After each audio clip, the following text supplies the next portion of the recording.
വചനം തിരുവചനം മാനവരക്ഷാവചനം ഹൃദയങ്ങളെ ഒരുങ്ങിയിടുക വചനത്തെ എതിരേൽക്കാൻ.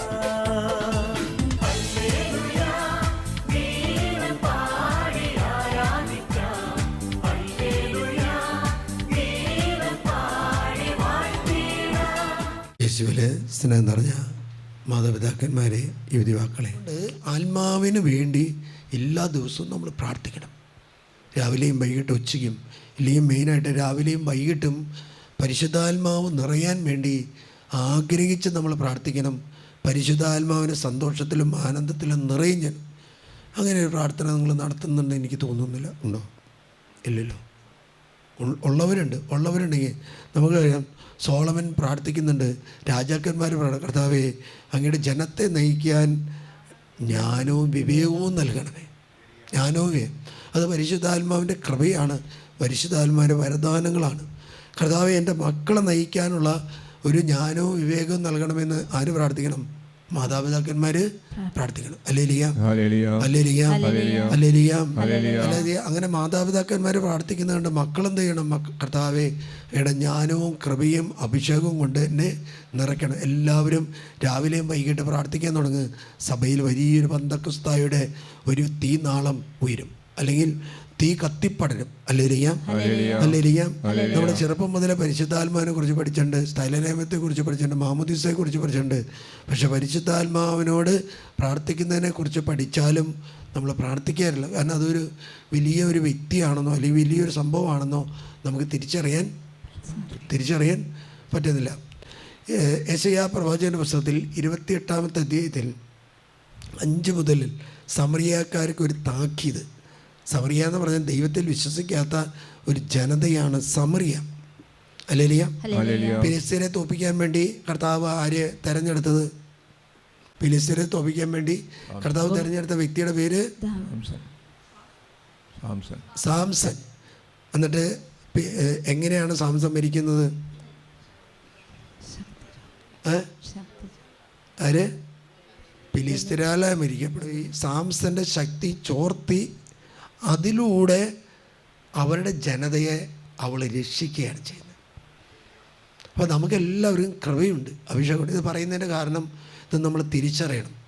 അതായത് മറ്റുള്ള ജനതകൾ ദൈവത്തിൽ വിശ്വസിക്കാത്തവരാണെങ്കിൽ ആ വിശ്വസിക്കാത്തവരുടെ ബലിവസ്തുക്കളോ ബലിയിലോ പങ്കെടുക്കുകയോ പൂജാക്രമങ്ങളിൽ പങ്കെടുത്താൽ എന്തുണ്ടാവുമെന്ന് വെച്ചാൽ ഉണ്ടാവുന്നത്രേ ഉള്ളൂ.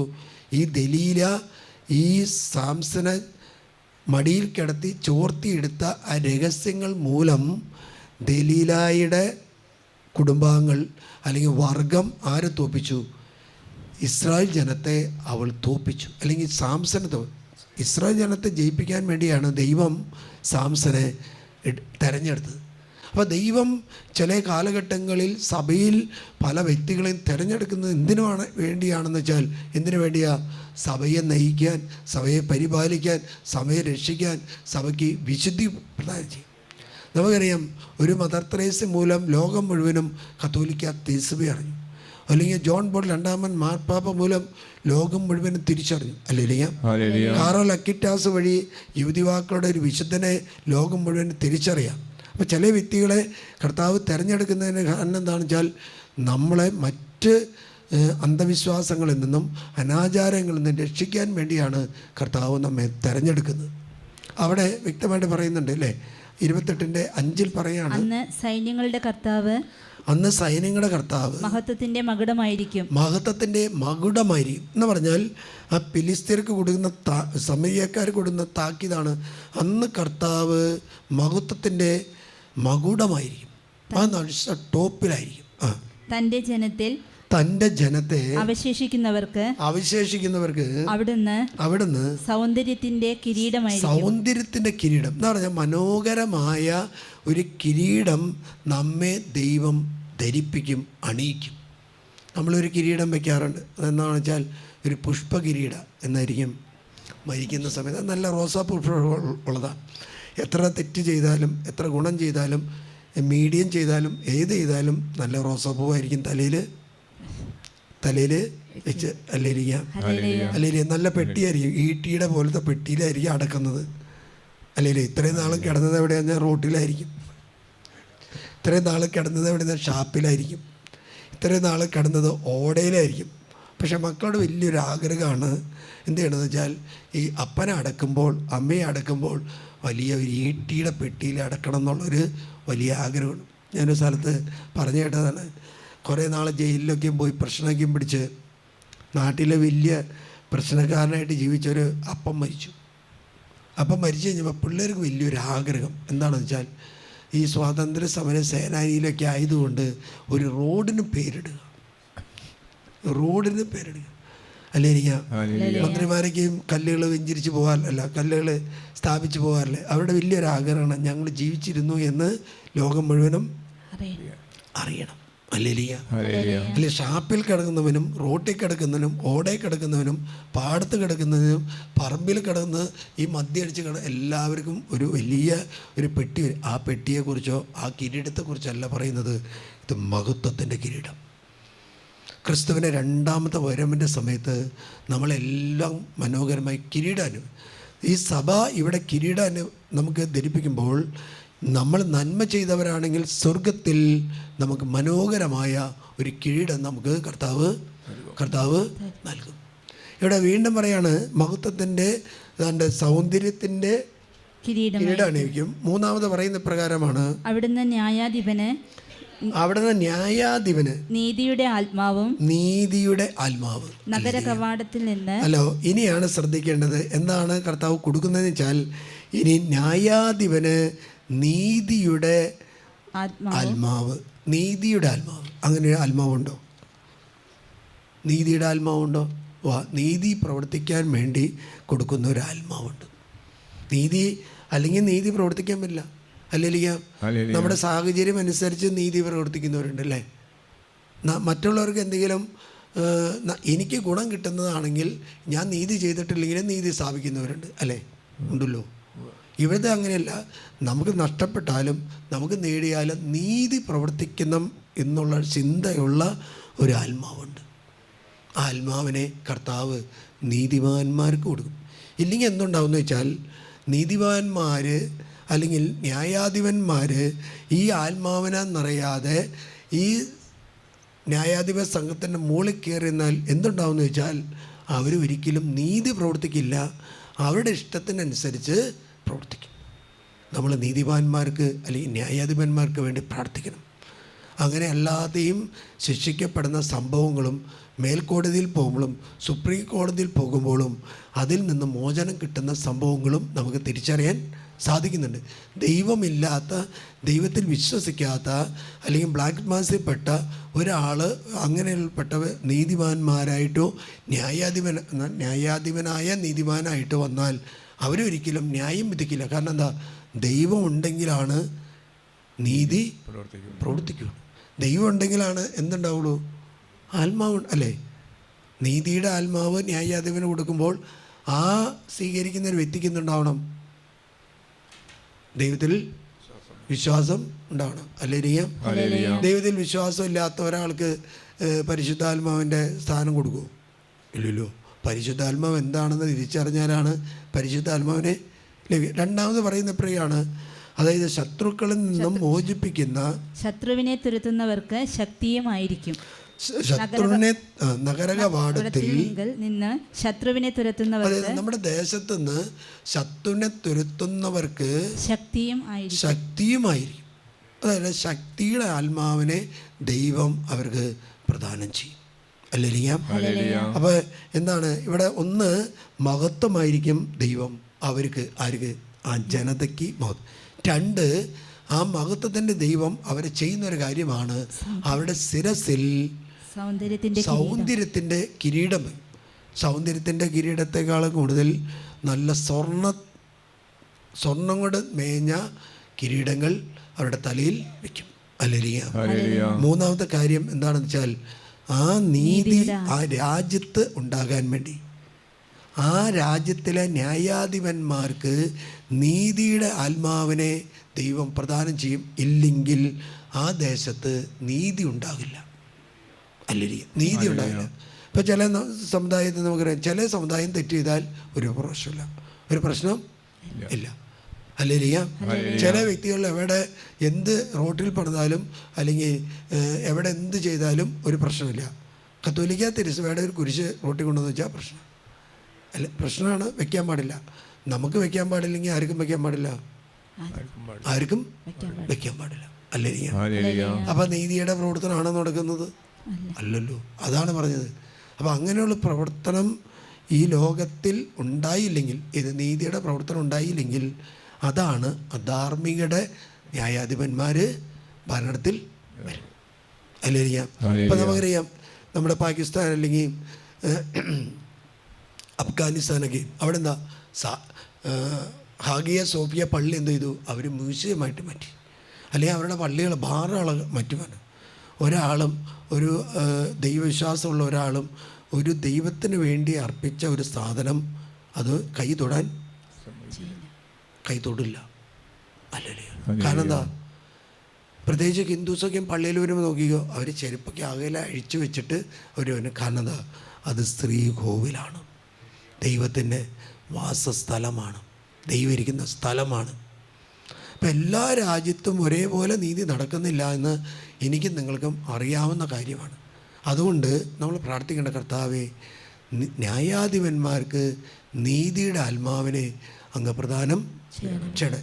രണ്ടാമത്തെ കാര്യപ്രകാരമാണ്, അതായത് ദേശത്തുനിന്ന് ശത്രുവിനെ തുരത്തുന്നവർക്ക് ശക്തിയുടെ ആത്മാവിനെ നൽകണമേ. നമുക്ക് പോലീസ് സംവിധാനമുണ്ട്, അതുപോലെ തന്നെ എക്സൈസ് ഡിപ്പാർട്ട്മെൻ്റ് ഉണ്ട്, ഫോറസ്റ്റ് ഡിപ്പാർട്ട്മെൻ്റ് ഉണ്ട്, അതുപോലെ തന്നെ അല്ലെങ്കിൽ കരസേന, നാവികസേന, പട്ടാളക്കാരൊക്കെ ഉണ്ട്. അവർക്ക് ഏത് ആത്മാവിനെ നൽകണം? ശക്തിയുടെ ആത്മാവിനെ നൽകും. അല്ലെങ്കിൽ എന്താണെന്ന് വെച്ചാൽ നമ്മളൊരു പോലീസ് സ്റ്റേഷനിൽ കയറി ചെന്ന് കഴിയുമ്പോൾ അവർ പറയുന്ന കാര്യം കേട്ട് നമ്മളാണ് ശരിക്കും അതിൽ നഷ്ടപ്പെട്ടിരിക്കുന്നത്. വേറൊരു വ്യക്തി ചെന്നിട്ട് പറയുമ്പോൾ അവരെ സ്വീകരിക്കുകയാണെങ്കിൽ അവിടെ പ്രവർത്തിക്കുന്ന ആത്മാവ് ഏതാ ആത്മാവാ? അനീതിയുടെ ആത്മാവാണ്. അല്ലേലിയാ. അപ്പോൾ രാജ്യത്തുണ്ടാകേണ്ട രണ്ടാമത്തെ കാര്യം ഏതാണെന്ന് വെച്ചാൽ, ന്യായാധിപന്മാർക്ക് നീതിയുടെ ആത്മാവ് കൊടുക്കുകയാണെങ്കിൽ രണ്ടാമത് ചെയ്യേണ്ടത് ആ നാടിനെ നയിക്കുന്ന ഉദ്യോഗസ്ഥന്മാർക്ക് എന്ന് പറഞ്ഞാൽ ഇപ്പോൾ ഗവൺമെൻറ് റവന്യൂ ഉദ്യോഗസ്ഥന്മാർ, ജില്ലാ കളക്ടർമാർ, അല്ലെങ്കിൽ പോലീസ് ഉദ്യോഗസ്ഥന്മാർ, എക്സൈസ് ഡിപ്പാർട്ട്മെൻറ്റ്, ഫോറസ്റ്റ് ഡിപ്പാർട്ട്മെൻറ്റ്, അങ്ങനെയുള്ള എല്ലാവർക്കും ശക്തിയുടെ ആത്മാവിനെ കൊടുത്തില്ലെങ്കിൽ ആ ശക്തിയുടെ ആത്മാവ്, അധർമ്മത്തിൻ്റെ ആത്മാവ് കയറിയാൽ ആ ദേശത്ത് താമസിക്കുന്നവർക്ക് ഒരിക്കലും നീതി ലഭിക്കില്ല. അല്ലേരിയാം. അതുകൊണ്ട് ദൈവം പറയാണ്, ഇതിന് നമുക്ക് നോക്കാം, അങ്ങനെ നീതിയുടെ ആത്മാവ്, സത്യത്തിൻ്റെ ആത്മാവൊക്കെ ഉണ്ടോ?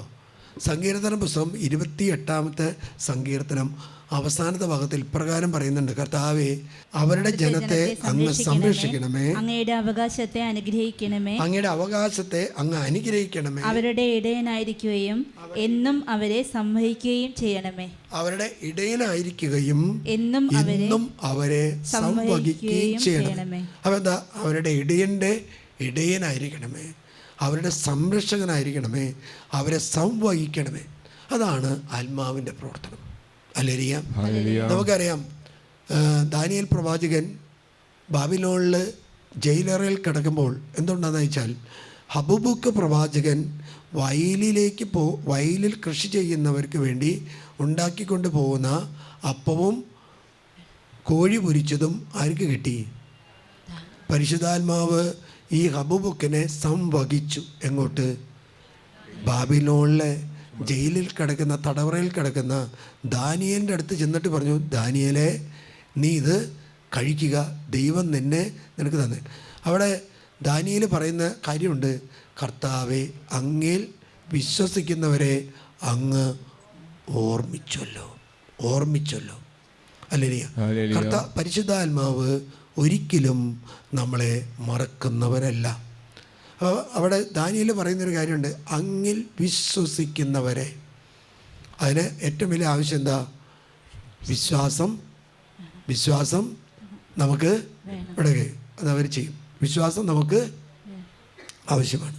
വീണ്ടും യോഹന്നാൻ്റെ സുവിശേഷം 14-ാമത്തെ അധ്യായത്തിൽ 16-ാമത്തെ തിരുവചനത്തിൽ പറയുന്നുണ്ട്, ഞാൻ മറ്റൊരു സഹായകനെ പിതാവിനോട് അപേക്ഷിക്കുകയും ഞാൻ പിതാവിനോട് അപേക്ഷിക്കുകയും എന്നേക്കും നിങ്ങളോട് കൂടെ എന്നേക്കും എന്ന് പറഞ്ഞാൽ കഴിഞ്ഞ ജീവിതത്തിൽ മാത്രമല്ല, ഈ ജീവിതത്തിൽ മാത്രമല്ല, വരാനിരിക്കുന്ന ജീവിതത്തിലും നമ്മുടെ കൂടെയുള്ള ഒരു വ്യക്തിയാണ് പരിശുദ്ധാത്മാവ്. ഹല്ലേലൂയ. അതിനവിടെ ഇംഗ്ലീഷ് പുസ്തകത്തിൽ കൊടുക്കുന്ന വാക്കിതാണ് നമുക്കറിയാം, മലയാളത്തിൽ സഹായകനെ ഞാൻ നിങ്ങൾക്ക് തരും, അല്ലേ? ഇപ്രകാരം പറയുന്നത് അഡ്വക്കേറ്റിനെ ഞാൻ നിങ്ങൾക്ക് തരും. അഡ്വക്കേറ്റ്, നമുക്ക് വേണ്ടി വാദിക്കുന്ന ഒരു വ്യക്തി. ഹല്ലേലൂയ. വീണ്ടും അവിടെ പറയുന്നത് അനദർ അഡ്വക്കേറ്റ്. അപ്പോൾ ഈ പരിശുദ്ധ നമുക്ക് സഹായകനെയാണ്. സഹായകൻ എന്ന് പറയുന്നത് നമ്മൾ ചിന്തിക്കുന്ന സഹായകനല്ല. നമ്മൾ ചിന്തിക്കുന്ന സഹായകൻ വീട്ടിൽ എഴുന്നേറ്റ് നടക്കാൻ പറ്റാതെ വരുമ്പോൾ വീട്ടിൽ ഒരാളെ സഹായിക്കാൻ ആ വ്യക്തിയല്ല.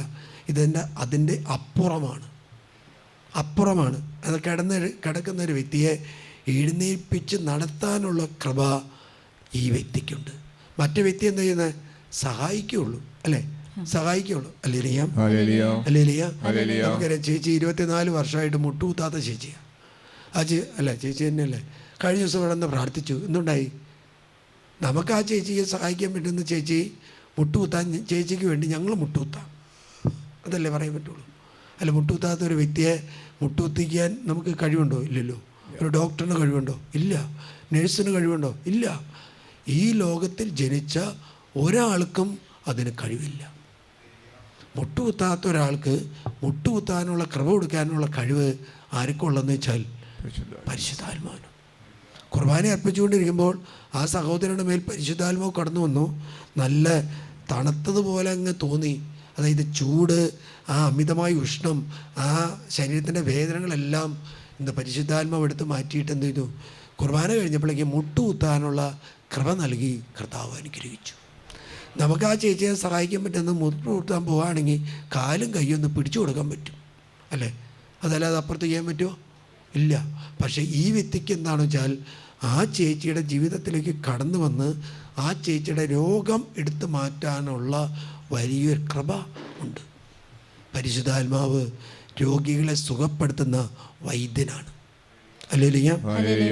അതുകൊണ്ട് ഇപ്രകാരം പറയാണ്, ഇംഗ്ലീഷ് ബൈബിളിൽ പറയുന്നത് ഇത് അഡ്വക്കേറ്റ് എന്ന് പറഞ്ഞാൽ നമുക്ക് വേണ്ടി ദൈവത്തിൻ്റെ സന്നദ്ധിയിൽ വാദിക്കുന്നവൻ.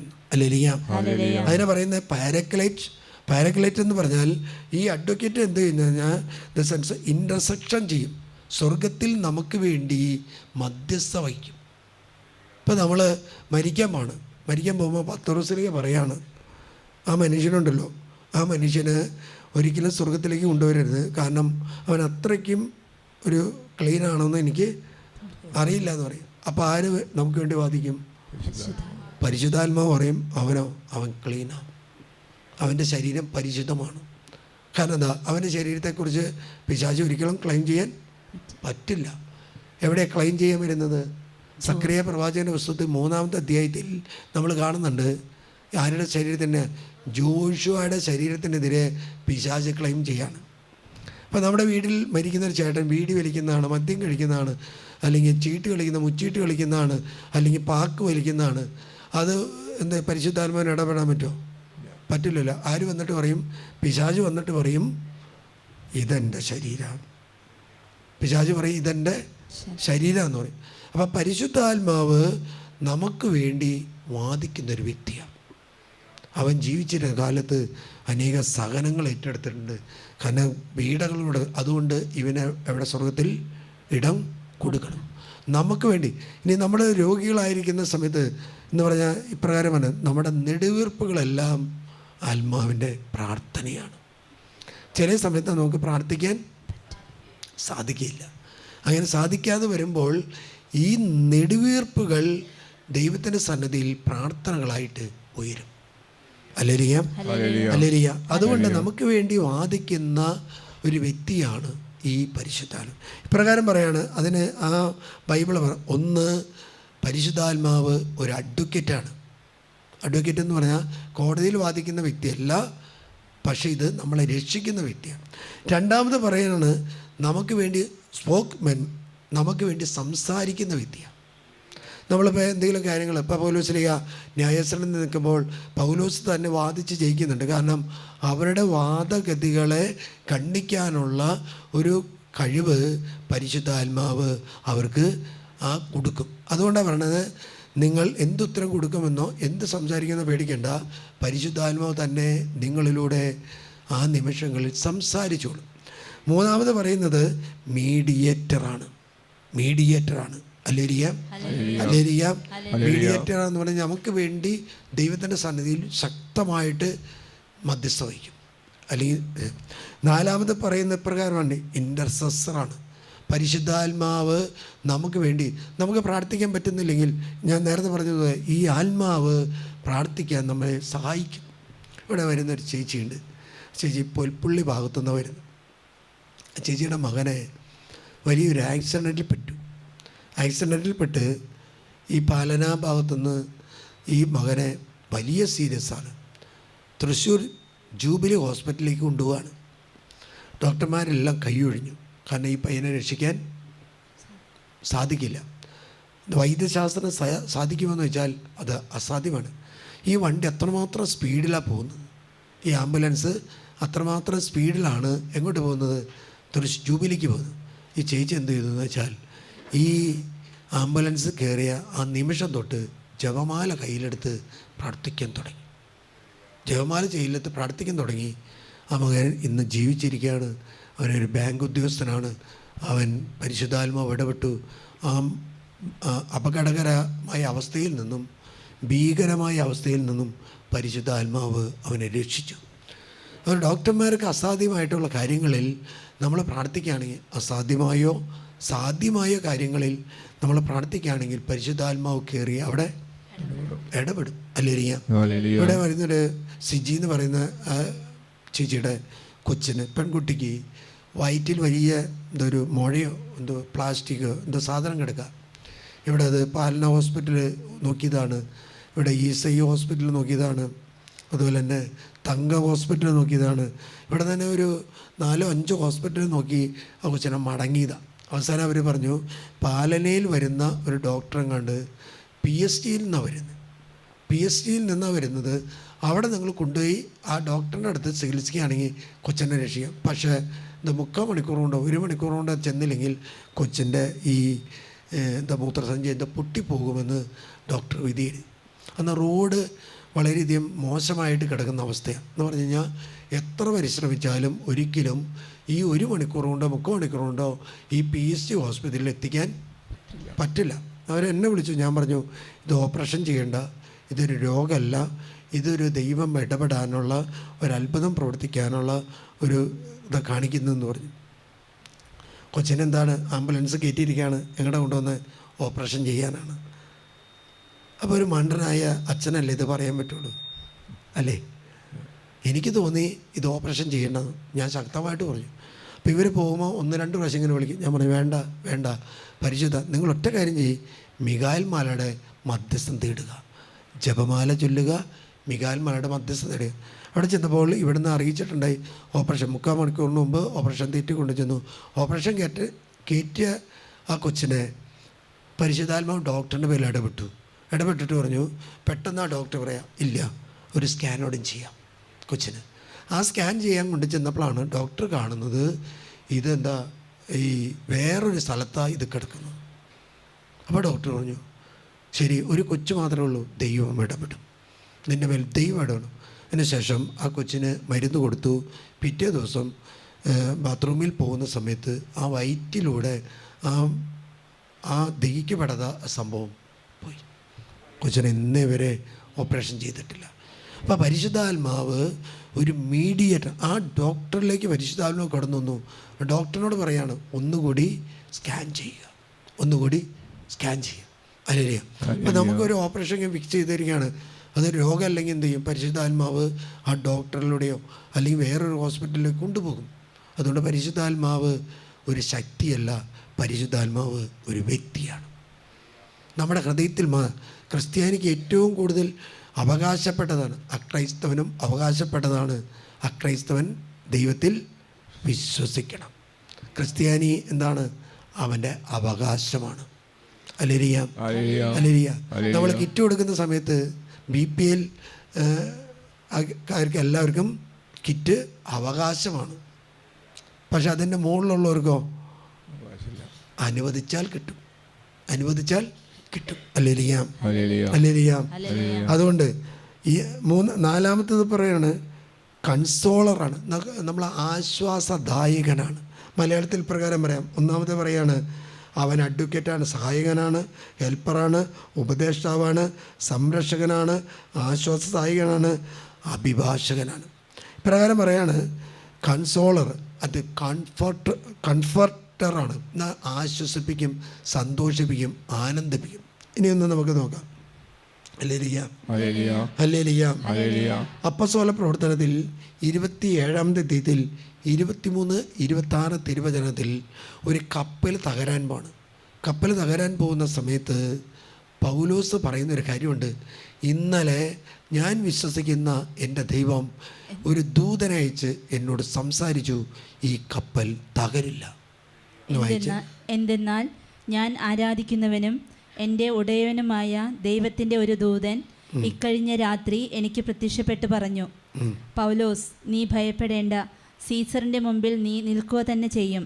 നിന്നോടൊപ്പം യാത്ര ചെയ്യുന്നവരെയും ദൈവം നിനക്ക് വിട്ടു തന്നിരിക്കുന്നു. അതിനാൽ ജനങ്ങളെ, നീ മാത്രമല്ല, നിന്നോടൊപ്പം യാത്ര ചെയ്യുന്നവരെയും ഞാൻ നിനക്ക് വിട്ടു തന്നിരിക്കുന്നു. ആരും അപകടത്തിൽ മരിക്കില്ല. കപ്പൽ തകരും, കപ്പലിലെ എല്ലാ ഭക്ഷ്യവസ്തുക്കളും നഷ്ടപ്പെടും, പക്ഷേ അതിൽ ആരുടെയും ഒരു ജീവന് ഉപദ്രവം സംഭവിക്കില്ല. സംരക്ഷകനാണ്. എന്തുകൊണ്ടാണെന്ന് വെച്ചാൽ പൗലോസ് പറയുന്നത് പോലെ അവരനുസരിച്ചു. എന്നുണ്ടായി അവരെ കർത്താവ് അതിനാൽ ജനങ്ങളെ, നിങ്ങൾ ധൈര്യമായിരിക്കുവേൻ. എന്നോട് പറഞ്ഞതെല്ലാം അതുപോലെ സംഭവിക്കുമെന്ന് എൻ്റെ ദൈവത്തിൽ ഞാൻ വിശ്വസിക്കുന്നു. ഒരു ദ്വീപിൽ നാം ചെന്നുപറ്റും. ഒരു വിശ്വാസമാണ് രക്ഷിക്കുന്നത്. ദൈവത്തിൽ വിശ്വസിക്കണം. അല്ലേ? അതുകൊണ്ടാണ് ഈശോ കേസറിയ ഫിലിപ്പി എത്തിയപ്പോൾ അപ്പസ്തോലന്മാരുടെ, ഞാൻ ശിഷ്യന്മാരോട്, ഞാൻ ആരെന്നാണ് നിങ്ങൾ പറയുന്നത്? അല്ലേരിക്കാം നിങ്ങൾ പറയുന്നത്. നമ്മുടെ കുട്ടികളോട് ചോദിച്ചാൽ പറയും, എനിക്ക് വിസ മേടിച്ച് തന്ന ആളാണ് ഈശോ. കാരണം എന്താ? വിദേശത്ത് പോകാൻ പറ്റിയ ബുദ്ധിമുട്ടുണ്ടായിരുന്നു, വിസ മേടിച്ചു തന്നു. വിദേശത്ത് പോയി IELTS പാസ്സാകാത്ത നടന്ന സമയത്ത് അമ്മയും അപ്പനൊക്കെയും പ്രാർത്ഥിച്ച് എന്ത് ചെയ്തു? IELTS പാസ്സാക്കി. ആ കുട്ടികൾ പറയും, IELTS പാസ്സാകാൻ സഹായിച്ച ഒരു വ്യക്തിയാണ് പരിശുദ്ധാത്മാവ്. അല്ലേരിക്കാം. വിദേശത്തേക്ക് അങ്ങനെ വിടണ്ട. നിങ്ങളുടെ മക്കളാണെങ്കിൽ വിടരുത്, ദൈവത്തിൻ്റെ മക്കളാണെങ്കിൽ വിടാം. മനസ്സിലായിരിക്കും അല്ലേ? അപ്പോൾ ആളുകൾ വിളിച്ച് പറയുന്നത്, അച്ഛാ, ഞങ്ങൾ മക്കൾക്ക് വേണ്ടി ബാങ്ക് ലോൺ എടുത്ത് ആധാരം ബാങ്കിൽ കൊണ്ടുവന്ന് വെച്ച് ഞങ്ങൾ മക്കൾക്ക് പൈസ എടുത്തു കൊടുത്തു. അവർ ജോലി ചെയ്ത് കുറച്ച് നാളത്തേക്ക് പൈസ അയച്ചു തന്നു. ഇപ്പോൾ അവരുടെ ഫോണും ഇല്ല, അവിടെ ഒരു സന്ദേശമില്ല ഫാദർ. വീട് ജപ്തിയിൽ വന്നിരിക്കുക. ജപ്തിയിൽ 7 ദിവസത്തിൻ്റെ ഉള്ളിൽ ഒരു വലിയൊരു കുടുംബത്തിൻ്റെ വീടും അവരുടെ എല്ലാ വസ്തുക്കളും ജപ്തി ചെയ്യും. മറ്റൊരു വ്യക്തി ഇവിടെ വന്ന് പ്രാർത്ഥിക്കുന്നുണ്ട്. ആ കുടുംബത്തിൽ മകന് വിദേശത്ത് പോയി പഠിക്കാൻ വലിയ ആഗ്രഹമാണ്. അപ്പം അമ്മ പറഞ്ഞു, അച്ഛൻ പറയുകയാണെങ്കിൽ ലോൺ എടുത്ത് കൊടുക്കാമെന്ന് പറഞ്ഞു. ഞാൻ പറഞ്ഞു, ഞാൻ പറയില്ല എന്ന് പറഞ്ഞു. ഞാൻ പറയില്ല, അവനെ എനിക്ക് അറിയാവുന്നതുകൊണ്ട് ഞാൻ പറയില്ല. ഇപ്പം എന്താണെന്ന് വെച്ചാൽ അവൻ പറഞ്ഞു, ഞാൻ ആത്മഹത്യ ചെയ്യും, പലതും പറയും. ഇങ്ങനെ പോകുന്നവരെ എന്താണെന്ന് വെച്ചാൽ ഇല്ലാത്ത കാര്യങ്ങളെല്ലാം പറയും. ഇവിടെ ഒരു പെൺകുട്ടിയോട് പറഞ്ഞു, വിജാതിയൊരു വ്യക്തി പറഞ്ഞു, നീ എന്നെ കല്യാണം കഴിച്ചില്ലെങ്കിൽ ഞാൻ ആത്മഹത്യ ചെയ്യും. അത് പിശാചി പറയുന്നതാണോ പരിശുദ്ധാത്മാവാണോ? അവളത് വിശ്വസിച്ചു. പരിശുദ്ധാത്മാവാണ്. ഒരു പെണ്ണ് പറയാണ്, എനിക്ക് ഒരു ചെറുക്കൻ, അവൻ പശുയിറച്ചി കഴിക്കില്ല, അതുകൊണ്ട് ഇഷ്ടപ്പെട്ടു. പശുയിറച്ചി വിജാതിയുടെ വ്യക്തി കഴിക്കാത്തതെന്തുകൊണ്ടാണ്? അവിടെ ദൈവ. അപ്പോൾ ഇവള് പറയുന്നതല്ല, വിശുദ്ധിക്ക് വേണ്ടിയാണ് പശുയിറച്ചി. നമ്മുടെ പിള്ളേർ പരിശുദ്ധാത്മം നയിക്കാത്തത് കൊണ്ട് എത്രയോ വീണ് പോകുന്നുണ്ടെന്നറിയുമോ? എത്രയോ വീണ് പോകുന്നുണ്ട്. ആ അമ്മച്ചി ഇപ്പോൾ ഇവിടെ വന്ന് പ്രാർത്ഥിച്ചുകൊണ്ടിരിക്കുക, കർത്താവേ, മകനിൽ വിശ്വാസം വർദ്ധിക്കണമേ. നമ്മുടെ കുടുംബത്തിൽ ജീവിക്കുന്ന ഒരു മകൻ, ഒരു മകള് നിങ്ങളുടേതാണെങ്കിൽ നിങ്ങളുടെ സ്വഭാവം കാണിക്കും. എൻ്റെ കുടുംബത്തിൻ്റേതാണെങ്കിൽ എൻ്റെ കുടുംബത്തിൻ്റെ സ്വഭാവം കാണിക്കും. പക്ഷേ അവർ പരിശുദ്ധാത്മാവിനെ നിറഞ്ഞാൽ അവരെ എവിടെ കൊണ്ടുപോയിട്ടാലും അവരൊരിക്കലും പാപത്തിൽ വീഴില്ല. അതുകൊണ്ട് നിങ്ങളുടെ മക്കളാണെങ്കിൽ നിങ്ങൾ മെസ്സേജ് ചോദിക്കാൻ വരരുത്, നിങ്ങൾക്കെടുത്ത് കൊടുക്കുകയോ കൊടുക്കാതിരിക്കുകയോ ചെയ്യാം. പരിശുദ്ധാത്മാവിനെ നിറഞ്ഞവരാണെങ്കിൽ പള്ളിയോടും ഈശോയോടും ദൈവകൽപ്പനയോടും ചേർന്ന് പോകുന്നവരാണെങ്കിൽ നിങ്ങൾ ആരോടും ചോദിക്കേണ്ട, നിങ്ങൾ ലോൺ എടുത്ത് കൊടുത്തോ, ആ കൊച്ചു പോയാൽ പഠിച്ച് ജയിക്കും. കാരണം എന്തെന്നാൽ വിദേശത്ത് ഇന്ന് ദൈവപ്രമാണം അനുസരിക്കുന്നവരുടെ എണ്ണം കുറവാണ്, ദൈവകൽപ്പനകൾ പാലിക്കുന്നവരുടെ എണ്ണം കുറവാണ്. ആർക്കും ആരുടെയും കൂടെ താമസിക്കാമെന്നുള്ളൊരു നിയമങ്ങൾ വന്നിരിക്കുക. അതിനാണ് പറയുന്നത്, ഇപ്പോൾ പുതിയ കാലഘട്ടത്തിൽ പറഞ്ഞ ലിവിങ് ടുഗദർ. ഒരു സ്ത്രീക്ക് ഒരു പുരുഷനോടൊത്ത് ഏത് സമയത്തും ജീവിക്കാൻ സ്വാതന്ത്ര്യമുണ്ട്. ഇനി ഒരു പുരുഷനെ വിവാഹം ചെയ്യാനുള്ള സ്വാതന്ത്ര്യമുള്ള 32 രാജ്യങ്ങളുണ്ട്. ആ രാജ്യങ്ങൾ ഭൂരിഭാഗവും യൂറോപ്യൻ രാജ്യങ്ങളാണ്. ആ രാജ്യങ്ങളിലേക്കാണ് ആര് പോകുന്നത്? നമ്മുടെ കുട്ടികൾ പോകുന്നത്. ഒരു പെൺകുട്ടിയെ ഇവിടെ പ്രാർത്ഥിക്കുന്ന ഒരു കുടുംബത്തിൽ ഒരാൾ ഇവിടെ കൊണ്ടുവന്നു. അവിടെ പേപ്പരച്ഛന്മാർ 2-3 ആളുണ്ട്. അവർ പറഞ്ഞു ജർമ്മനിക്ക് വിട്ടോ, അവിടെ വിട്ട് പഠിപ്പിച്ചോ എന്ന് പറഞ്ഞു. എൻ്റെ അടുത്ത് പ്രാർത്ഥിക്കുന്നുണ്ട്. കൊച്ചിൻ്റെ തലയിൽ കൈ വെച്ച് പ്രാർത്ഥിച്ചിട്ട്, കർത്താവേ ഈ കൊച്ചിന് കൃപ കൊടുക്കണേ, അനുഗ്രഹം കൊടുക്കണമെന്ന് പ്രാർത്ഥിച്ചു. അല്ലേലിയാ. എന്നിട്ട് ഞാൻ പറഞ്ഞു, ഈ കൊച്ചിനെ വിദേശത്തേക്ക് വിടണ്ട, ഈ കൊച്ച് 17-18 വയസ്സോ ഉണ്ടായിട്ടുള്ളൂ, വിദേശത്തേക്ക് വിടണ്ടെന്ന് പറഞ്ഞു. നമ്മൾ പറഞ്ഞാൽ അനുസരിക്കില്ലല്ലോ. അനുസരിക്കോ? ഇവർ കൊണ്ടുപോയി IELTS എറണാകുളത്ത് കൊണ്ടുപോയി പഠിപ്പിക്കാനാക്കി. ആദ്യത്തെ പരീക്ഷ തോറ്റു. അപ്പോൾ വീണ്ടും പൈസ കൊടുത്ത് വീണ്ടും പഠിക്കാം. അപ്പോൾ അതാണ് കേട്ടോ ഏറ്റവും വലിയ ഈ സ്ഥാപനങ്ങൾ ചെയ്യുന്നത്, ഗവൺമെൻറ് ചെയ്യുന്ന കാര്യം എന്താണെന്ന് വെച്ചാൽ നമ്മുടെ കുട്ടികളെ 6-7 പ്രാവശ്യം പരീക്ഷ എഴുതിക്കുന്നതിലൂടെ എന്താണ് കാശ് വാങ്ങുക. കാശ് അപ്പോൾ സ്കൂളുകാർക്കും കാശ് കിട്ടും, അപ്പോൾ ആർക്കും കിട്ടും? ഗവൺമെൻറ്റിനും കാശ് കിട്ടും. രണ്ടാമത്തെ പരീക്ഷ എഴുതി കഴിഞ്ഞപ്പോൾ കൊച്ചു വീണ്ടും തോറ്റു. അപ്പോൾ അവർ പറഞ്ഞു, മോളെ ഇനി ഈ പരിപാടി വേണ്ട. പേപ്പന്മാർ 3 ആളും പറഞ്ഞിരിക്കുന്നത് എവിടെയാണ്? ജർമ്മനിയിൽ പോയാൽ ജോലി ഉറപ്പാണ്. കൊച്ചിന്ന് കോയമ്പത്തൂർ അവളൊരു ഡോക്ടറേറ്റ് പഠിക്കുക. ഡോക്ടറേറ്റിന് കൊണ്ടുവന്നാക്കുന്നതിന് മുമ്പ് ഇവിടെ കൊണ്ടുവന്നു.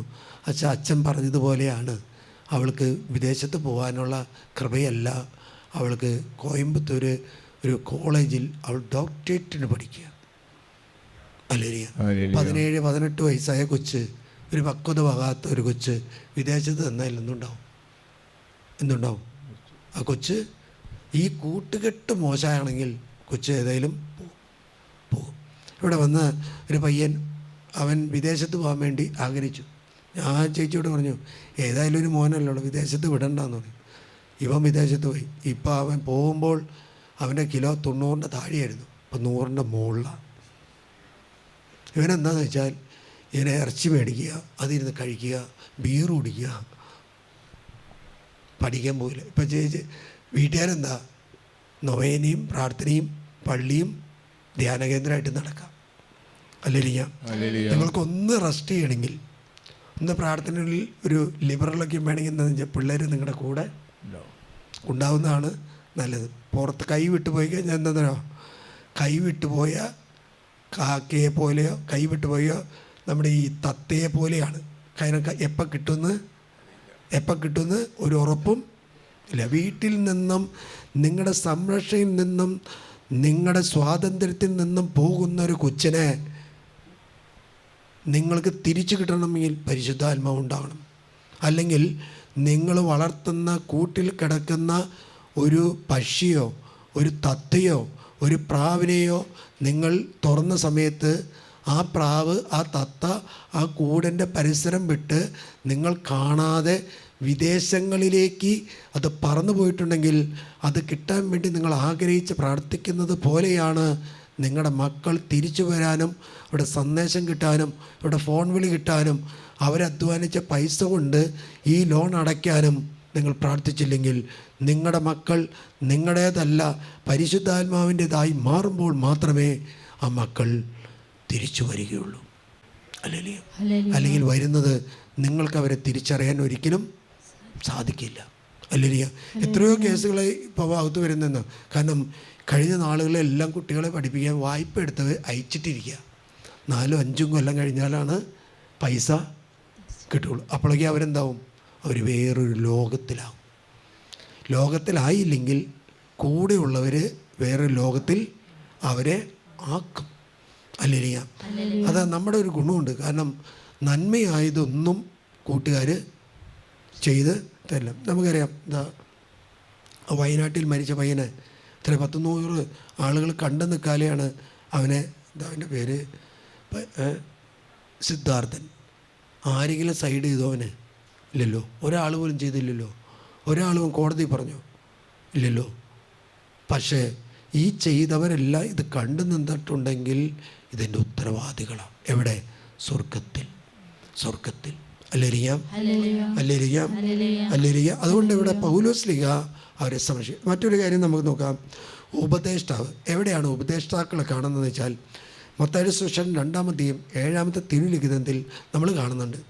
കിഴക്ക് നിന്ന് വന്ന പൂജരാജാക്കന്മാർ ഹേറോദസിൻ്റെ കൊട്ടാരം കാണുമ്പോൾ നക്ഷത്രം അപ്രത്യക്ഷമായതുകൊണ്ട് അവിടെ കയറുന്നുണ്ട്. അവിടെ കയറിക്കഴിയുമ്പോൾ ഹേറോദസിന് സ്ഥലം തിരിച്ചറിയാതിരുന്നത് കൊണ്ട് ആ ദേശത്തുള്ള ജ്ഞാനികളെ ഹേറോദേസ് ആ ഭവനത്തിൽ താമസിപ്പിച്ചു. അതിനൊരു വാക്കില്ലേ? അവൻ അവരെ ബത്ലഹേമിലേക്ക് അയച്ചു. 7. അപ്പോൾ ഹെരോദോസ് ആ ജ്ഞാനികളെ വിളിച്ചു, രഹസ്യമായി വിളിച്ച് രഹസ്യമായിട്ട് ചോദിച്ചു, എപ്പോഴാണ് നിങ്ങൾക്ക് നക്ഷത്രം പ്രത്യക്ഷപ്പെട്ടത്? അവര് പറഞ്ഞു, സൂക്ഷ്മമായി ആകാംക്ഷയോടെ അന്വേഷിച്ചറിഞ്ഞു. അവൻ അവരെ ബത്ലഹേമിലേക്ക് അയച്ചു. അവർ പറഞ്ഞത് എവിടെ പറക്കുന്നത്? ബത്ലഹേമിലോ. കാരണം എന്താ? പ്രവാചകന്മാർ എഴുതപ്പെട്ടിരിക്കുന്നു. പ്രവാചക ലിഖിതങ്ങൾ തിരിച്ചറിയാവുന്ന വ്യക്തികളാണ് ജ്ഞാനികൾ. അല്ലെ? മറ്റൊരു സംഭവം നമുക്ക് നോക്കാം. ആശ്വാസദായകൻ. ലൂക്കായുടെ സുവിശേഷം 22-ാം അധ്യായം 43-44 തിരുവചനത്തിൽ ഗെത്സമനിൽ കർത്താവ് പ്രാർത്ഥിച്ചുകൊണ്ടിരിക്കുമ്പോൾ അവനെ ശക്തിപ്പെടുത്താൻ വേണ്ടി സ്വർഗ്ഗത്തിൽ നിന്ന് ഒരു ദൂതൻ പ്രത്യക്ഷപ്പെട്ടു. വെറുതെ ഇരുന്ന് കേൾക്കരുത്. കാരണം നിങ്ങൾ സ്വീകരിക്കണം. നിങ്ങൾ രോഗികളാണെങ്കിൽ നിങ്ങളെ സുഖപ്പെടുത്താനുള്ള രോഗശാന്തിയുടെ പരിശുദ്ധാത്മാവിനെ നിങ്ങൾ സ്വീകരിക്കണം. നിങ്ങൾ കുടുംബ പ്രശ്നങ്ങളായി വലയുന്നവരാണെങ്കിൽ എന്ത് ചെയ്യണം? നിങ്ങൾക്ക് ഡെലിവറൻസിൻ്റെ ആത്മാവിനെ കർത്താവ് നൽകും. ഡെലിവറൻസിൻ്റെ ആത്മാവ്. ഹല്ലേലൂയ. ഡെലിവറൻസിൻ്റെ ആത്മാവിനെ കുറിച്ച് പറയുമ്പോൾ എവിടെയാണ്? സത്യൂർണസ് എന്ന് പറയുന്ന ഒരു മനുഷ്യൻ ഇറ്റലിയിലെ ഗോൾ എന്ന് പറയുന്ന സ്ഥലത്ത്. ഗോള് എല്ലാവർക്കും സുപരിചിതമായ സ്ഥലമാണ്. ഏതാണത്? ഗോളിലാണ് ഈ മാസം ആഘോഷിക്കുന്ന ഒരു വിശുദ്ധൻ്റെ തിരുനാൾ നടക്കുന്നത്. ഹല്ലേലൂയ. നമ്മുടെ എല്ലാ പള്ളികളിലുള്ള ഒരു വിശുദ്ധനാണ് സെബസ്ത്യാനോസ്. സെബസ്ത്യാനോസിനോട് പ്രാർത്ഥിക്കുന്നത് നമ്മൾ വിശ്വാസത്തെക്കാളും ഉപരിയായിട്ട് പകർച്ചവ്യാധികൾ കടന്നു വരാ അല്ലേ? അതുകൊണ്ടാണ് ഈ നമ്മുടെ നാട്ടിലുള്ള എവിടെ പോയാലും സെബസ്ത്യാനോസ്, അതായത് അതൊരു വിജാതീയ നാടായിരുന്നു. ആഭിചാര പ്രവൃത്തികൾ ചെയ്യുന്ന നാടായിരുന്നു. മന്ത്രങ്ങളും കൂടോത്രങ്ങളും ആഭിചാര പ്രവൃത്തികളും ചെയ്യുന്ന നാട്ടിൽ മന്ത്രവാദങ്ങൾ ചെയ്യുന്ന കണ്ടപ്പോൾ അവൻ്റെ ചങ്ക് പടച്ചു. അവന് കർത്താവിനോട് പ്രാർത്ഥിച്ചു. അവന് കർത്താവ് കൊടുത്തൊരു കൃപയാണ് ഡെലിവറൻസിൻ്റെ കൃപ. നവംബർ മാസം 29-നാണ് ആ വിശുദ്ധൻ്റെ തിരുനാൾ ആഘോഷിക്കുന്നത്. ആ വിശുദ്ധൻ കടന്നു പോകുന്ന ദേശത്ത് ഒരിക്കലും ഈ പ്രശ്നക്കാർക്ക് അല്ലെങ്കിൽ ജ്യോതിഷന്മാർക്ക് മന്ത്രവാദം ചെയ്യുന്നവർക്ക് പ്രവചിക്കാൻ പറ്റില്ല. അവർ കബഡി നിരത്തിയപ്പോൾ അവർക്ക് മനസ്സിലായി ഇത് സത്യൂർണീസാണ്. അവനെ പിടിച്ചു ബന്ധിച്ച് അവനെ ആരാധിക്കാൻ പറയുന്നുണ്ട്. അവൻ ധൂപം അർപ്പിക്കുന്നില്ല. കാരണം പറഞ്ഞു, എൻ്റെ ദൈവത്തെ അല്ലാതെ മറ്റൊരു ദൈവത്തെ ഞാൻ ആരാധിക്കില്ല. Hallelujah, hallelujah. അതുകൊണ്ട് ഇതൊന്ന് വായിക്കാം. പ്രകാരം പറയാണ്, അവൻ തീവ്രവേദനയിൽ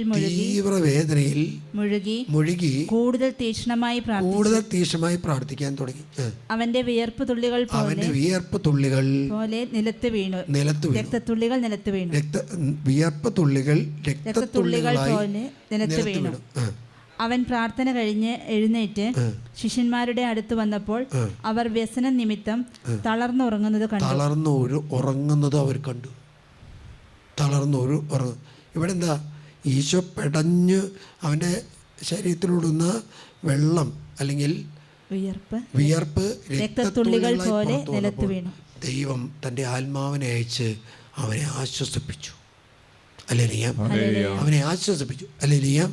ഇനി നമ്മൾ ഈശോ മാമോദീസ സ്വീകരിക്കുന്ന സമയത്ത് എന്തുണ്ടായി? സ്വർഗം തുറക്കപ്പെടുകയും പരിശുദ്ധാത്മാവ് എന്നിട്ട് പറഞ്ഞു, ഇവൻ എൻ്റെ പ്രിയപുത്രൻ. ഹല്ലേലൂയ. അങ്ങനെ നമ്മൾ ഇതെല്ലാം നോക്കിക്കഴിഞ്ഞാൽ സുവിശേഷങ്ങളിൽ നമുക്ക് കാണാൻ സാധിക്കും. ഹല്ലേലൂയ. കാരണം എന്താ? ഇനി നമുക്കറിയാം, നമ്മൾ അപ്പസ്തോല പ്രവർത്തനത്തിൽ 16-ാം അധ്യായത്തിൽ അപ്പസ്തോലന്മാർ ചങ്ങലകളാൽ ബന്ധിതനായിട്ട് ജയിലിൽ കിടക്കുമ്പോൾ അവിടെ എന്താ? അവിടെ പരിശുദ്ധാത്മാവ് കടന്നു വരുന്നുണ്ട് അല്ലേ? അർദ്ധരാത്രിയോടടുത്ത് പൗലോസും കീർത്തനം പാടി ദൈവത്തെ സ്തുതിക്കുകയായിരുന്നു. തടവുകാർ അത് കേട്ടുകൊണ്ടിരുന്നു. സങ്കീർത്തനങ്ങൾ ഉരുവിട്ട് ദൈവത്തെ ആരാധിക്കുന്നു. പെട്ടെന്ന് വലിയൊരു ഭൂകമ്പം ഉണ്ടായി. കാരാഗൃഹത്തിന്റെ അടിത്തറ കുലുങ്ങി. അതായത് ഭൂകമ്പങ്ങൾ കടന്നു വന്നാൽ ദൈവം കടന്നു വരുന്നുണ്ട്. അതിൻ്റെ പിന്നിൽ കർത്താവിൻ്റെ ചൈതന്യമുണ്ട്. അതുകൊണ്ട് ഈ വെള്ളപ്പൊക്കവും ഇതും വരുമ്പോൾ നമ്മൾ പേടിക്കുകയല്ല ചെയ്യേണ്ടത്. ഈ പകർച്ചവ്യാധി ഇപ്പോൾ നമുക്കറിയാം, പനികൾ പടർന്നു, പേടിക്കുകയല്ല ചെയ്യുന്നത്. ദൈവം നമ്മുടെ കയ്യിൽ പ്രവർത്തിക്കുന്നുണ്ട്. ഹല്ലേലൂയ. അതുകൊണ്ട് പറയാണ്, എന്ത് ചെയ്തു? എല്ലാ വാതിലുകളും തുറക്കപ്പെട്ടു. എല്ലാ വാതിലും പൂട്ടിയ ജയിലിൻ്റെ വാതിൽ ആരെങ്കിലും തുറക്കോ? നമുക്കറിയാം, വലിയൊരു സാമ്രാജ്യത്തിൻ്റെ വലിയ മുതലാളി ജയിലിൽ പോയി കിടന്നിട്ടും അവനെ പുറത്തു കൊണ്ടുവരാൻ അവരുടെ പണത്തിനോ അങ്ങനെ 13.5 ലക്ഷം ഫോളോവേഴ്സ് ഉണ്ട് ആ മനുഷ്യന്. 13.5 ലക്ഷം. ആ വ്യക്തികൾ അവിടെ ചെന്നിട്ടും അവനെ തുറക്കാൻ പറ്റിയോ? അവനെ ഇറങ്ങുന്ന സമയത്ത് വെടിക്കെട്ട് നടത്താൻ പടക്കമായിട്ട് ചെന്നു. പറ്റിയോ? ഇല്ല. പക്ഷെ പരിശുദ്ധാത്മാവ് ചെയ്ത് എന്താ? ആ കഥകളെല്ലാം തുറന്നിട്ട് കൊടുത്തു.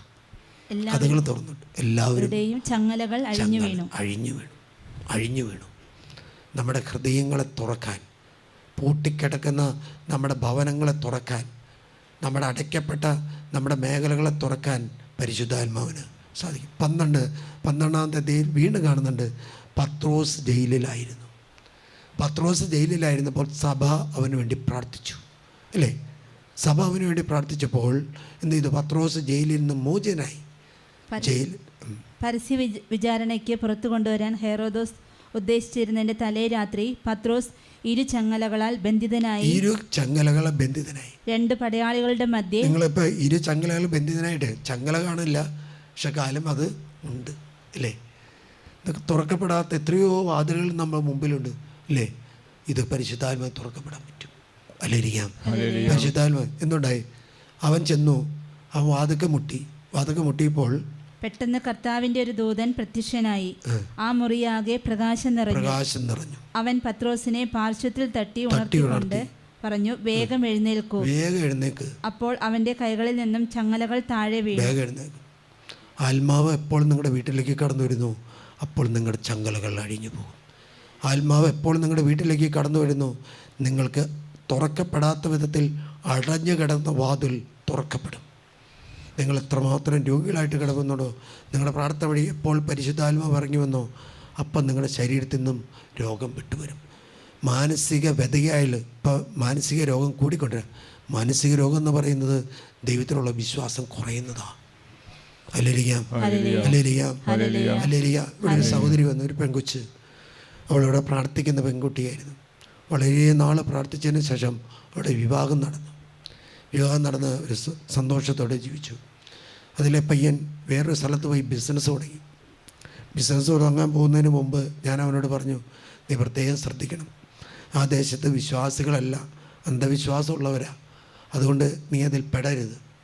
അവൻ പോയി തുടങ്ങി അവനവിടെ ഉള്ള ദേശത്തെ ആ ഉടമസ്ഥൻ്റെ വീട്ടിൽ നിന്നും ഭക്ഷണങ്ങളും മറ്റുള്ള ഭക്ഷണമല്ല, പൂജിച്ച വസ്തുക്കൾ അവർ കഴിക്കുമ്പോൾ അതിൻ്റെ വീതം കൊടുക്കാൻ തുടങ്ങി.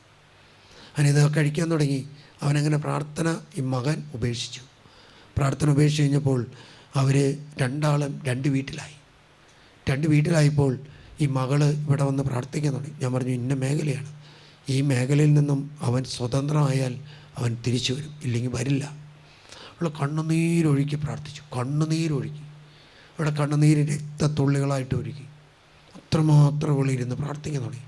പ്രാർത്ഥിച്ച് അങ്ങനെ ഒരു ദിവസം ഇവൻ ഇവിടെ വരില്ല എന്ന് പറഞ്ഞു. അവൻ പറഞ്ഞു അവിടെ മാത്രം ഞാൻ വരില്ല, വേറെ എവിടെ വേണമെങ്കിലും പോകും. അവനിവിടെ വന്നു. അവനോട് ഞാൻ ചോദിച്ചു, ഇന്ന സാധനങ്ങൾ നീ കഴിച്ചോ? അവനെ കഴിച്ചു ഫാദർ. നിൻ്റെ ബിസിനസ് പോയോ? ബിസിനസ് തകർന്നു ഫാദർ. എനിക്കവിടെ 10 പൈസ പോലും കിട്ടുന്നില്ല, എനിക്ക് രക്ഷപ്പെടാൻ പറ്റുന്നില്ല. ഞാൻ പറഞ്ഞു രക്ഷപ്പെടാൻ ഒറ്റ കഴിയുള്ളൂ, അത് നീ സ്റ്റോപ്പ് ചെയ്യുക, ആ സ്ഥലം നീ ഉപേക്ഷിക്കുക. അവനെന്ത് ചെയ്തെന്ന് വെച്ചാൽ അത് 1-2 പ്രാവശ്യം ഇവിടെ വന്നതിന് ശേഷം ആ സ്ഥലം അവൻ ഉപേക്ഷിച്ചു. അവനുപേക്ഷിച്ച് അവന് ഇവൻ്റെ ഒപ്പം ഇവന് പ്രാർത്ഥിക്കാൻ പറ്റില്ല, പക്ഷേ ഇവളിരുന്ന് പ്രാർത്ഥിക്കും, തീഷ്ണമായിട്ട് പ്രാർത്ഥിക്കും, ഈ ഇരുവരുമായിട്ട് പ്രാർത്ഥിച്ച് ഇവനെ ഈ മകള് തിരിച്ചു പിടിച്ചു. അല്ലല്ല, ആഴ്ചയിൽ ഒരു ദിവസമെങ്കിലും അവരൊന്നിച്ച് മക്കളെയും കൂടി ഇവിടെ കൊണ്ടുവരും. അവളോട് പറഞ്ഞു ഇതൊരു സാത്താൻ്റെ ഭക്ഷണം, കഴിക്കരുത്, കഴിച്ചാൽ നിൻ്റെ പരിശുദ്ധാത്മാവ് നിർവീര്യമാകും. ഏതെങ്കിലും ബലിവസ്തുക്കൾ ദേവനർപ്പിച്ചതാണെങ്കിൽ കഴിക്കരുത്, നമ്മുടെ പരിശുദ്ധാത്മാവ് നിർവീര്യമാകും. അല്ലെങ്കിൽ ഈ കാലഘട്ടത്തിൽ ഒരു പ്രത്യേകതയാണ് സുഖഭോഗങ്ങളിൽ മുഴുകി ജീവിക്കുക. സഭാ പ്രഭാഷകൻ്റെ പുസ്തകത്തിൽ 2-ാമത്തെ അധ്യായം 1-ാമത്തെ തിരുലിഖിതം തൊട്ട് പ്രധാനം പറഞ്ഞത് ചിരി ഭ്രാന്താണെന്നും സുഖഭോഗങ്ങൾ നിഷ്ഫലമാണെന്നും ഞാൻ മനസ്സിലാക്കി. ജ്ഞാനത്തിൽ നിന്ന് മനസ്സിലാകാതെ തന്നെ ശരീരത്തെ വീഞ്ഞുകൊണ്ട് ആഹ്ലാദിപ്പിക്കാൻ, അതായത് ശരീരത്തെ പവിത്രമായിട്ട് കാത്തു സൂക്ഷിക്കണം. ശരീരം പ്രദർശിപ്പിക്കാനുള്ളതല്ല, ശരീരം മറ്റുള്ളവർ കാണാനുള്ളതല്ല, ശരീരം പരിശുദ്ധാത്മാവിൻ്റേതാണ്. ഇത് എവിടെ എഴുതി വെക്കേണ്ടതെന്ന് വെച്ചാൽ എഴുതി വെക്കേണ്ടത് ദേവാലയത്തിൽ കയറുന്ന വാതുക്കൾ എഴുതി വെക്കണം, അല്ലേ? എല്ലാ ദേവാലയത്തിലും കയറുന്ന വാതുക്കൾ എഴുതി വെക്കണം, പരിശുദ്ധാത്മാവിൻ്റെയാണ് ശരീരം, ഇത് പ്രദർശിപ്പിക്കാനുള്ളതല്ല. ചിലവർക്ക് തോന്നുന്നുണ്ട് ഇത് മറ്റുള്ളവരെ കാണിച്ചാൽ എന്താ കുഴപ്പമുണ്ട്, രോഗിയായിട്ട് മാറും. എവിടെ കിടക്കുന്ന റോമാക്കാർക്ക് എഴുതിയ ലേഖനം 6:20-24. മറ്റുള്ളവർക്ക് നിങ്ങൾ പാപത്തിന് അടിമകളായിരുന്നപ്പോൾ നീതിയുടെ നിയന്ത്രണത്തിലല്ലായിരുന്നു. ഇന്ന് നിങ്ങൾക്ക് ലജ്ജാവഹമായി തോന്നുന്ന 6:20 ഇന്ന് നിങ്ങൾക്ക് ലജ്ജാവഹമായി തോന്നുന്ന അക്കാര്യങ്ങളിൽ നിന്ന് അകന്ന്, അതായത് നമ്മളെ കൂട്ടി ചെയ്ത് വരുമ്പോൾ അതൊരു വലിയ തുകയായിട്ട് മാറും. അപ്പോൾ എന്താവും? ശരീരത്തിൽ രോഗമായിട്ട് മാറുമ്പോൾ എന്താവും? അപ്പോൾ ഹോൾസെയിൽ ബിസിനസ് ആവും. അത് മാറണമെങ്കിൽ പരിശുദ്ധാത്മാവ് തന്നെ, കാരണം നമ്മുടെ ശരീരം നമ്മുടേതല്ല, ദൈവത്തിൻ്റെതാണ്. അതുകൊണ്ട് ഈ ലോക സുഖങ്ങളെല്ലാം മിഥ്യയാണ്. അവിടെ ഒരു പയ്യൻ എന്നെ വിളിച്ചു, അച്ഛാ ഞാൻ ബിസിനസ് ചെയ്തുകൊണ്ടിരിക്കുക, ബിസിനസ് നശിച്ചു എന്ന് മാത്രമല്ല, ഞാൻ എൻ്റെ ഒരു വീട് ഇരിക്കുന്ന സ്ഥലത്ത് എല്ലാ വീടുകളും വേറെ മതസ്ഥർ വന്ന് വാങ്ങി. ഇപ്പം ഞാൻ കട നടത്തുകയാണ്. ഇപ്പം എൻ്റെ വീട്ടിലെ കുട്ടികൾക്ക് ചിക്കൻ ബോക്സ് തുടങ്ങുന്നു, വിശർപ്പം തുടങ്ങുന്നു, പനി വിട്ടുമാറുന്നില്ല. എനിക്ക് പൈസ നഷ്ടപ്പെട്ടുകൊണ്ടിരിക്കുക. എനിക്ക് കട തുറക്കാൻ പറ്റുന്നില്ല. അവനോട് ചോദിച്ചു, നീ എവിടെ നിന്നാണ് ഇറച്ചി വാങ്ങുന്നത്? അപ്പോൾ പറഞ്ഞു, അത് അക്രൈസ്തവർ വെട്ടുന്നു, ഒരു കുഴപ്പമില്ല. ഒരു ദേവനെ സമർപ്പിക്കുന്നതാണെങ്കിൽ അത് നിനക്ക് സ്വീകാര്യമല്ല. അപ്പോൾ അവൻ പറഞ്ഞ കാര്യം ഇതാണ്, അവിടെ അങ്ങനെയുള്ള ഭക്ഷണമുള്ളൂ വച്ചാ, അങ്ങനെയുള്ള ഭക്ഷണമുള്ളൂ. തോബിയാസ് തൻ്റെ മകന് പെണ്ണിനെ കിട്ടാൻ വേണ്ടി എവിടേക്ക് പോയി എന്ന് പറയുമ്പോൾ കൊടുത്ത പൈസ വാങ്ങാൻ പോയതാണ്, അല്ലേ? തോബിയാസ് എത്ര ദിവസം യാത്ര ചെയ്തു? തോബിയാസിൻ്റെ നാട്ടിൽ തോബിത്തിൻ്റെ മകന് തോബിയാസിൻ്റെ നാട്ടിൽ പെണ്ണ് കൊടുക്കാൻ ഇല്ലാഞ്ഞിട്ടാണോ? അല്ലല്ലോ. അതേ ജാതിയിൽപ്പെട്ട പെണ്ണ് അവിടെ ഇല്ലാത്തത് കൊണ്ടാണ് പരിശുദ്ധാത്മാവ് എന്ത് ചെയ്തത്? വർഷങ്ങൾക്ക് മുമ്പ് കൊടുത്ത പൈസ മേടിക്കാൻ അവൻ്റെ സഖിയായിട്ട് ആരെ വിട്ടു? റാഫായിൽ മാലാഖയെ വിട്ടു. പഴയ കാലത്ത് കാർന്നോമാർ സമയം നോക്കുന്നതും പഴയ കാലത്ത് കാർന്നോമാർ വഴി ചോദിക്കുന്നതും ആരോടായിരുന്നു? റാഫേൽ മാലാഖയോടായിരുന്നു. ഇന്ന് പുതിയ കാലത്ത് പിള്ളേർ വഴി ചോദിക്കുന്നതും കാർന്നോമാർ വഴി ചോദിക്കുന്നതും ആരോടാണ്? നാവിഗേറ്റ്. അതുകൊണ്ടാണല്ലോ കടലിൽ പോയി വീഴുന്നു, അതുകൊണ്ടാണ് പുഴയിൽ പോയി വീഴുന്നു.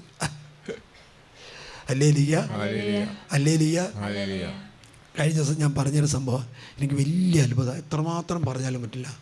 നമുക്ക് ഇവിടുത്തെ അക്കൗണ്ടിൻ്റെ പരമായിട്ട് ഒരു രേഖ കിട്ടണം. രേഖ നമ്മളൊരു മാസങ്ങളായി അതിൻ്റെ പിന്നാലെ നടക്കുന്നു. അത് ഈ 31-ന് കൊടുത്തില്ലെങ്കിൽ ഞങ്ങളുടെ അക്കൗണ്ടിൽ എല്ലാം ഫ്രീസ് ചെയ്യും. അത് കൊടുത്തേ പറ്റുള്ളൂ. സൊസൈറ്റി ട്രസ്റ്റുകൾക്ക് അറിയാം. ദൈവമേ, ഞാൻ കഴിഞ്ഞ ദിവസം പലരും സഹായിച്ചു. അപ്പോൾ എൻ്റെ ഓഡിറ്ററെ നോക്കിയിട്ട് സാധിക്കുന്നില്ല. ഞാൻ പലവരെയും വിളിച്ച് സംസാരിച്ചു, ഒന്ന് എടുത്തു തരാമോ, കാരണം ഒന്ന് സഹായിക്കാമോ. അപ്പോൾ അവർ പറഞ്ഞു ഒരാൾക്ക് പറ്റുള്ളൂ, ഓഡിറ്റർക്ക് മാത്രം. ഓഡിറ്റർ പറഞ്ഞു, അച്ഛാ ഇതെടുക്കാൻ പറ്റുന്നില്ല. ഞാൻ 6 സ്റ്റെപ്പ് വഴിയായി, 7ാമത്തെ സ്റ്റെപ്പ് കൂടി പാസ്സായാലാണ് അച്ഛന് ഈ രേഖ കിട്ടുള്ളൂ. ഞാൻ കഴിഞ്ഞ ദിവസം ഇവിടെ കഴിഞ്ഞ തിങ്കളാഴ്ച ഇവിടെ കിടന്ന് പ്രാർത്ഥിച്ചു. സാഷ്ടാംഗം പ്രണാമം എന്ന് പറയുന്നത് എന്താണ്? മുട്ടുകുത്തിയിട്ട് തല കുമ്പിട്ട്, അതാണോ സാഷ്ടാംഗം? അല്ല, ഞാൻ വാതിലൊക്കെ അടച്ചിട്ട് സാഷ്ടാംഗം കിടന്ന് പ്രാർത്ഥിക്കും, കർത്താവേ ഇതിൻ്റെ മേൽ നീ ഏട്ടപ്പെടണം. നിൻ്റെ ആത്മാവിനൊന്ന് വിട്ടാൽ മതിയില്ലേ? ആത്മാവിനൊന്ന് വിട്ടാൽ മതിയില്ലേ? വൈകിട്ട് ഒരു 7 മണി തൊട്ട് 8 മണി വരെ, അല്ല 6:30 തൊട്ട് 8 മണി വരെ കിടന്ന് പ്രാർത്ഥിച്ച് പിറ്റേ ദിവസം ആ ഓഫീസിൻ്റെ മുമ്പിലൂടെ പോകുമ്പോൾ, കർത്താവേ പരിശുദ്ധനെ ഇവിടെയാണ് ചെയ്തിരുന്ന ആൾ, ഒന്ന് സഹായിക്കണമേ. ചെയ്തിരുന്നത് ഇവിടെയാണെങ്കിലും കേന്ദ്രത്തിൽ നിന്ന് ഡൽഹിയിൽ നിന്നാണ് വന്നത്. ഡൽഹിയിൽ നിന്ന് പിറ്റേ ദിവസം ഞാനിവിടെ ദിവ്യാനെ എടുത്ത് വെച്ച് പ്രാർത്ഥിച്ച് കഴിഞ്ഞപ്പോൾ 10 മണി മുറിയിൽ ചെല്ലുമ്പോൾ എൻ്റെ മൊബൈലിലേക്ക് ഒരു OTP വരാം. OTP നിങ്ങൾക്കറിയാം, OTPക്ക് അപേക്ഷിക്കുന്നവരെ നിങ്ങൾ റിക്വസ്റ്റ് ചെയ്യാതെ ഒരിക്കലും OTP വരില്ല. OTP വന്നിരിക്കുക. ഞാൻ അവരെ സെൻറ്ററിൽ വിളിച്ചു, അവിടെ കിട്ടുന്നില്ല. ഉദ്യോഗസ്ഥൻ പറഞ്ഞു, ഞങ്ങൾ OTPക്ക് അപേക്ഷിച്ചില്ല ഫാദർ. ഇല്ല, ഞങ്ങൾ അപേക്ഷിച്ചിട്ടില്ല. സാറ് എടുക്കുന്നില്ല. സാറിന് വീണ്ടും OTPക്ക് കൊടുത്തു, ഇങ്ങനൊരു OTP. ആ മനുഷ്യൻ പറഞ്ഞു, OTP അടിച്ചു നോക്കുമ്പോൾ അത് കറക്റ്റായിരുന്നു. മനുഷ്യന് അസാധ്യമായിട്ടുള്ള കാര്യങ്ങളിൽ ദൈവത്തിൻ്റെ പരിശുദ്ധാത്മാവ് കയറി ഇഷ്ടപ്പെടും. അതാണ് പത്രോസിനെയും സീലാസിനെയും ജയിലിൽ നിന്ന് മോചിപ്പിക്കുന്നു. അതുതന്നെയാണ് ആരെ മോചിപ്പിക്കുന്നു? പൗലോസിനെയും സീലാസിനെയും. അതുതന്നെ പത്രോസിനെ മോചിപ്പിക്കുന്നു. നിങ്ങൾക്ക് അസാധ്യമായിട്ടുള്ള കാര്യങ്ങളിൽ പരിശുദ്ധാത്മാവ് കയറി ഇഷ്ടപ്പെടും. നിങ്ങൾ വിശ്വസിക്കണം. ബ്ലൈൻഡായിട്ട് വിശ്വസിക്കണം, അന്ധമായിട്ട് വിശ്വസിക്കണം. കണ്ണും പൂട്ടി കണ്ണുകളടക്കി നിങ്ങൾ കുട്ടികളെക്കുറിച്ച് ആകുലതയും ഭയമുള്ളവർ നിങ്ങളുടെ കുട്ടികളെ പരിശുദ്ധാത്മാവിന് വിട്ടുകൊടുക്കുക. പരിശുദ്ധാത്മാവിന് വിട്ടുകൊടുക്കുക. ഹല്ലേലൂയ. അതായത് വിശുദ്ധിയുടെ ജീവിതത്തിൽ, പൗസ്റ്റീനയുടെ ജീവിതത്തിൽ ഇപ്രകാരം പറയാം, നമ്മുടെ ഹിതം ദൈവത്തോട് അനുരൂപപ്പെടുന്നതാണ് 1-ാം ഘട്ടം. 2-ാമത്തെ ഘട്ടം ഇതാണ്. ദൈവഹിതത്തിന് നമ്മുടെ ഹിതം അടിയറ വയ്ക്കണം. 3-ാമത്തെ സംഭവം ഇതാണ്. 3-ാമത്തെ ഘട്ടത്തിൽ നമ്മുടെ ഹിതം എന്തു തന്നെ നിലനിൽക്കുന്നില്ല, ദൈവഹിതം മാത്രം നിലനിൽക്കുന്നു. നമ്മുടെ ഹിതം ദൈവഹിതത്തിന് വിട്ടുകൊടുക്കണം, പരിശുദ്ധാത്മാവിന് വിട്ടുകൊടുക്കണം. എല്ലാവരും എഴുന്നേറ്റ് നിൽക്കുക. തുടർന്ന് വരുന്ന ഭാഗങ്ങൾ ഇപ്രകാരം പറയുന്നത്, യെശയ്യാ പ്രവാചകൻ പറയാം, നിങ്ങൾ മരണത്തോടാണ് ഉടമ്പടി എടുത്തിരിക്കുന്നത്. നിങ്ങൾ ഈ ലോകത്തോടാണ് ഉടമ്പടി എടുത്തിരിക്കുന്നത്. ആ ഉടമ്പടി നിങ്ങൾ തിരിച്ച് ദൈവത്തോടാക്കണം. ഹല്ലേലൂയ. നിങ്ങൾ തുടർന്ന് പോയി വായിച്ചാൽ മതി. 28 തുടർന്ന് വരുന്ന 21 പറയാണ്, അവിടുത്തെ പ്രവൃത്തികൾ ദുഗ്രഹമാണ്. പരിശുദ്ധാത്മാവിൻ്റെ പ്രവൃത്തി നിങ്ങൾക്ക് തിരിച്ചറിയാൻ പറ്റില്ല. പരിശുദ്ധാത്മാവിൻ്റെ പ്രവൃത്തി ഒരച്ഛനോ ഒരു മെത്രാനോ ഒരു സിസ്റ്റനോ തിരിച്ചറിയാൻ പറ്റില്ല. സ്വർഗത്തിന് മാത്രമേ പറ്റൂ. വായിക്കുക. പെരാസിം പർവ്വതത്തിൽ ചെയ്തതുപോലെ കർത്താവ് തന്റെ കൃത്യം നിർവഹിക്കാൻ എഴുന്നേൽക്കും. അവിടുത്തെ പ്രവൃത്തി ദുർഗ്രഹമാണ്. ഗിബയോൻ താഴ്വരയിൽ വെച്ച് എന്ന പോലെ താഴ്വരയിൽ വെച്ച് രക്ഷിച്ചതുപോലെ അവിടുന്ന് ക്രുദ്ധനാകും. അവിടുത്തെ പ്രവൃത്തി ദുരൂഹമാണ്. കണ്ണുകളടക്കി. അത് അഗ്രാഹ്യമാണ്. കണ്ണുകളടക്കി, കരങ്ങളൊന്ന് ഉയർത്ത്. നമ്മൾ അത്രയും നാൾ പ്രാർത്ഥിച്ചിട്ടും ഫലം കിട്ടാത്ത മേഖലകളെ ദൈവഹിതത്തിന് പരിശുദ്ധാത്മാവിനെ നിങ്ങൾ വിട്ടുകൊടുക്കുക. ഇത്രയും നാളും നിങ്ങളുടെ മക്കളായിരുന്നു. ആ മക്കളെ ദൈവത്തിൻ്റെ മക്കളാകാൻ വേണ്ടി വിട്ടുകൊടുക്കുക. നിങ്ങളുടെ ഉദരത്തിൽ പിറന്നത് നിങ്ങളുടെ ശാരീരിക അഭിലാഷങ്ങൾ നിറഞ്ഞ മക്കളാണ്, സ്വഭാവമുള്ള മക്കളാണ്. ആ മക്കളെ പരിശുദ്ധാത്മാവ് ഏറ്റെടുക്കുമ്പോൾ പരിശുദ്ധാത്മാവിൻ്റെ മകനും മകളുമായിട്ട് അവൾ മാറും. നിങ്ങളുടെ ശരീരത്തിൽ രോഗങ്ങളുണ്ടെങ്കിൽ ആ രോഗങ്ങളുള്ള വ്യക്തികൾ നിങ്ങളുടെ ശരീരങ്ങളെ പരിശുദ്ധാത്മാവിന് വിട്ടുകൊടുക്കട്ടെ. പരിശുദ്ധാത്മാവ് ഏറ്റെടുക്കുമ്പോൾ ആ ശരീരത്തിലേക്ക് പരിശുദ്ധാത്മാവ് കടന്നു വരും. പരിശുദ്ധാത്മാവ് എപ്പോൾ കടന്നു വരുന്നോ ആ നിമിഷം ശരീരത്തിലെ രോഗാണുക്കൾ പരിശുദ്ധാത്മാവിൻ്റെ ശക്തിയിൽ നിർവീര്യമാകും, വിട്ടുപോകും. നിങ്ങളുടെ കുടുംബത്തിലെ കുട്ടികൾ പഠിക്കാത്ത കുട്ടികളാണോ, വായിക്കാൻ അറിയില്ലാത്ത കുട്ടികളാണോ, അല്ലെങ്കിൽ പരീക്ഷയ്ക്ക് ജയിക്കാത്ത കുട്ടികളാണോ, ആ മക്കളെ പരിശുദ്ധാത്മാവിന് വിട്ടുകൊടുക്കുക. നിങ്ങൾ പൂർണ്ണമായിട്ട് വിട്ടുകൊടുക്കുക. പരിശുദ്ധാത്മാവ് ഏറ്റെടുക്കുമ്പോൾ അവൻ്റെ ബുദ്ധിയിലേക്ക് വിവേകത്തിൻ്റെയും ജ്ഞാനത്തിൻ്റെയും ആത്മാവ് കടന്നെല്ലും. അവനെ പഠിക്കാനുള്ള കൃപ കർത്താവ് തുറന്നു കൊടുക്കും. അടയ്ക്കപ്പെട്ട ബുദ്ധിയെ കർത്താവ് തുറന്നു കൊടുക്കും. അറിവിൻ്റെ മേഖലയിലേക്ക് അവന് വരും. Hallelujah, hallelujah. നിങ്ങളുടെ മക്കൾ വിദേശത്ത് പോകാൻ ആഗ്രഹിക്കുന്നുണ്ടോ? അത് നിങ്ങളുടെ മക്കളാണോ? ആ മക്കളെ പരിശുദ്ധാത്മാവിന് വിട്ടുകൊടുക്കുക. പരിശുദ്ധാത്മാവ് ഏറ്റെടുത്ത് വിശുദ്ധിയുടെ ജീവിതം നയിച്ചാൽ ആ മക്കൾ വിദേശത്ത് പോയാൽ അവർ യേശുവിന് വേണ്ടി സാക്ഷികളാകുന്ന മക്കളായിട്ട് തീരും. അല്ലെങ്കിൽ അടയ്ക്കപ്പെട്ട വാതിലുകൾ തുറക്കപ്പെടുവാനും അടയ്ക്കപ്പെട്ട മേഖലകൾ തുറന്നു കിട്ടാനും വേണ്ടി പ്രാർത്ഥിക്കുക. രോഗപീഠകൾ വിട്ടുപോകാൻ വേണ്ടി പ്രാർത്ഥിക്കുക. മദ്യപാനം, മയക്കുമരുന്ന്, ജഡിക ഭാഗങ്ങൾ, ബ്ലൂ ഫിലിമിൻ്റെ ആസക്തികൾ, തിന്മയുടെ ആത്മാവ്, ചീട്ടുകൾ, മുച്ചീട്ടുകൾ, ചൂതാട്ടങ്ങൾ കുടുംബത്തിൽ നിന്ന് വിട്ടുപോകാൻ വേണ്ടി പ്രാർത്ഥിക്കുക. നിങ്ങളുടെ മക്കൾ ഭക്ഷപദാർത്ഥങ്ങളോട് ആസക്തിയുള്ളവരാണോ? ആ മക്കളെ വിട്ടുകൊടുക്കുക. സുഖഭോഗങ്ങളിൽ മുഴുകിയിരിക്കുമ്പോൾ പരിശുദ്ധാത്മാവ് നഷ്ടപ്പെട്ട മക്കളാണ്.